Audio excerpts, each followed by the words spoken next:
Bună, dragi prieteni! Eu sunt Beatricia, bine ați venit la canalul meu! Astăzi vom pregăti pricomigdale, crocante la exterior, moi în interior, perfecte la cafeaua de dimineață. Haideți să începem! Într-un bol adăugăm 5 albușuri de ou. Albușurile mele au aproximativ 35-36 de grame fiecare. Adăugăm un praf de sare, puțin suc de lămâie și zahăr. După care trimitem bolul pe o baie de aburi. Aveți grijă ca bolul să nu se atingă de apă. Aducem compoziția până la o temperatură de 60 de grade, amestecând în continuu. Dacă nu aveți un termometru, nu e ceva critic în această rețetă. Asigurați-vă că tot zahărul s-a dizolvat, iar albușurile s-au mărit în volum și au devenit spumoase. Uite, cam așa.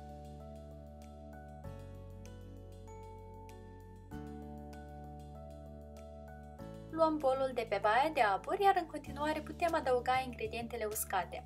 Tradițional se folosesc doar migdale, eu însă am hotărât să folosesc și miez de nucă pentru o aromă mai pronunțată. Turnăm migdalele și miezul de nucă măcinat direct peste albușuri. Adăugăm puțină făină și amestecăm până toate ingredientele se omogenizează. Nu e nevoie să fim fragili, păstrarea volumului nu este atât de critic în această rețetă.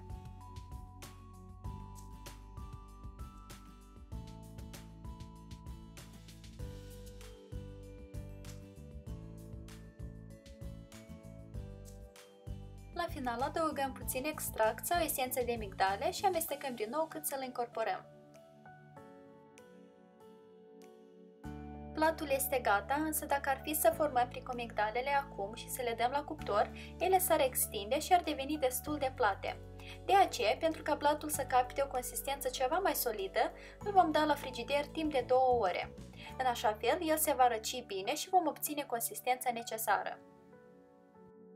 După 2 ore, platul a devenit ceva mai solid și deci suntem gata să formăm pricomigdalele pe o tavă tapetată cu hârtie de copt.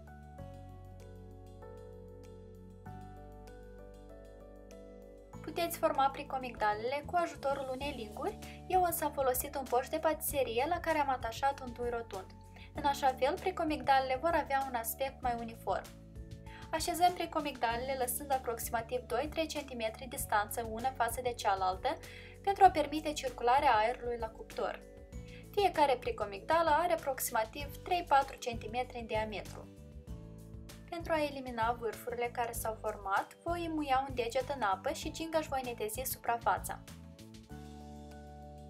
Iar la final presurăm pricomigdalele cu zahăr pudră și le dăm la cuptorul preîncălzit la 160 de grade timp de 20-25 de minute sau până când sunt bine rumenite.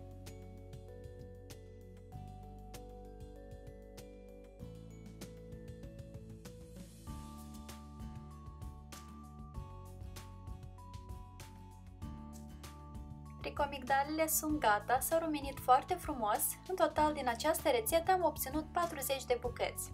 Au ieșit foarte delicioase, cu aromă profundă de nucă și migdale, vă recomand neapărat să le pregătiți și voi. Lista la toate ingredientele folosite le veți găsi în descrierea acestui video. Iar eu vă mulțumesc că ați fost alături de mine și vă aștept cu drag și în rețeta viitoare. Poftă bună! Pa, pa!